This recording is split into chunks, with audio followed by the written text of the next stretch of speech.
Should you live stream in 4K? That is a big question. 4K is possible, but should it be done? What are the pros and the cons? That is what we are going to discover today in this quick video. So if you're new around here, please do type new in the comments. I would love to meet you. And if you are new, then you don't know me. I'm Larry Petrucci from Live Streaming Pros, where I help you create professional live video that is uniquely you. And this is also on the Ecamm network channels, my favorite Mac streaming software that I use day in and day out, not just for live, but for recorded video, for webinars, for presentations, for Zoom meetings, all of the things. You can really see the power of Ecamm. All right, so let's talk about the pros and cons of 4K. 4K obviously provides the best possible quality that you can have in live streaming. That is definitely something to consider. If you're looking for the best quality, then 4K is an option for you. And when I go through all of these challenges and pros, I want you to go through thinking, what about, for my particular scenario, what do I care about? There is no right answer. I would lean on, you'll figure out where I lean, but there is no right answer. You need to make this decision for you. Next up, pro number 2 is future-proofing. Of course, future-proofing as 720 moved into 1080, then the people who were ahead of the game and already streaming in 1080 had a lot of high quality content already in existence. Now, as we move from 1080 to 4K, over time, the people who are streaming in 4K will have the higher quality content available.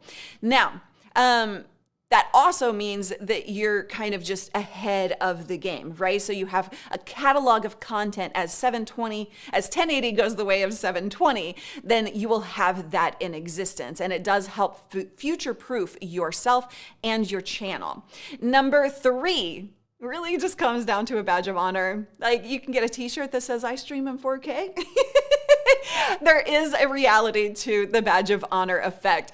People love to say, I stream in 4K. Yes, like I'm the best of the best, right? So those are the pros of streaming in 4K. If you have any additional pros that you would like considered, go ahead and drop them in the comments. I'd love to hear. Now let's talk about the challenges. And because of these challenges you're about to discover, I find it not really worth streaming in 4K.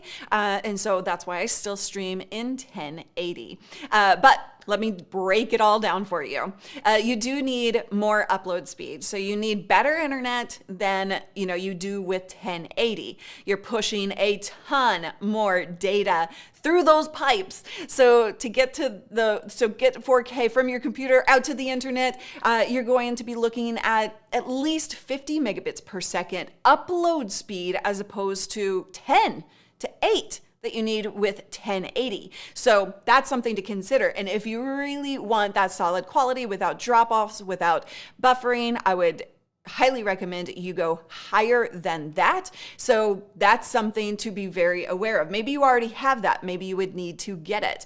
And challenge number 2, you are going to need a beefier computer. So any old MacBook Air is not going to stream really at 1080 very well anyway. But even, a MacBook may not be able to push that 4K. So you need to look at the specs. You need to understand that you do need a beefier system ready to process that heavier load.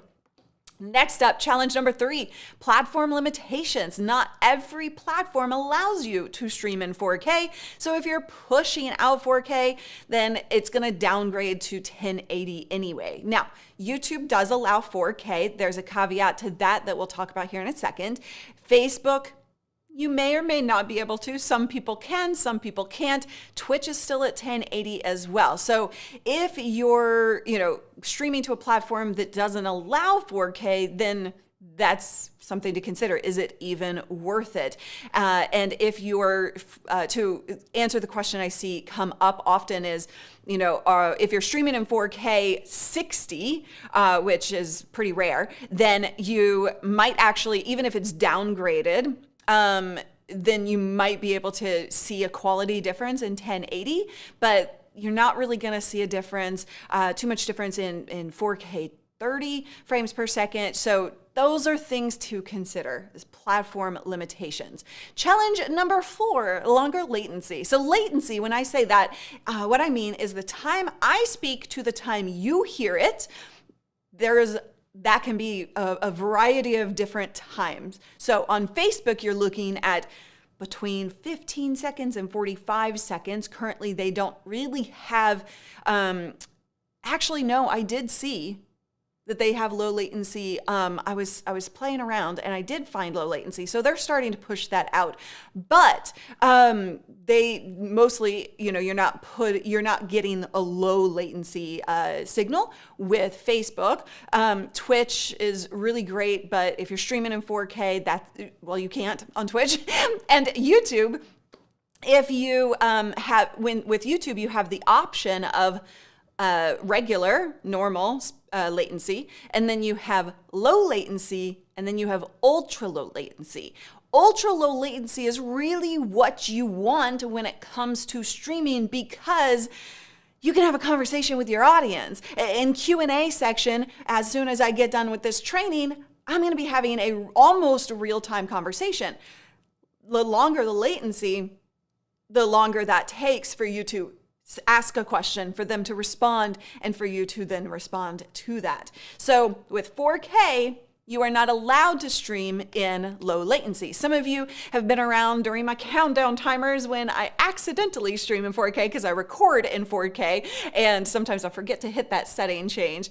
And I always, because I set my streams up for ultra low latency, I always have this big buffering effect, and it's not a good experience for the viewer. So we have to kill the stream and we have to go out again. That's what happens when you try to stream in ultra low latency with 4K. So that's something to consider. Challenge number 5. On YouTube, they do real-time captioning, but if you're streaming in 4K, that is a no-go. And finally, challenge number 6, some viewers, not all, but some viewers might only be able to watch your stream in 2K, 1440.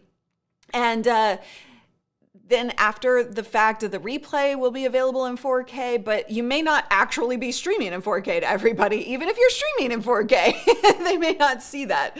So that is something also to consider. So as you can see, you have a lot of different pros and challenges with 4K. Like I said at the beginning, there is no one right answer. I lean on the side of not a great idea for all of those different challenges. But as time goes on, that might actually change. For now, right here in 2021, 2022, we are not really recommending that, but you got to make the call for you, right? Are there reasons that you say, to heck with the challenges, I'm going for it? Do you want that badge of honor, that t-shirt that says I stream in 4K? Let me know in the comments. Tell me what your decision is, 4K or no. All right, and if you want to learn more about pushing the highest quality, well, that comes from lighting and from your studio setup. So go ahead and check out this playlist to learn more about how to light your videos so that you get a higher looking quality video. And I'll see you over there.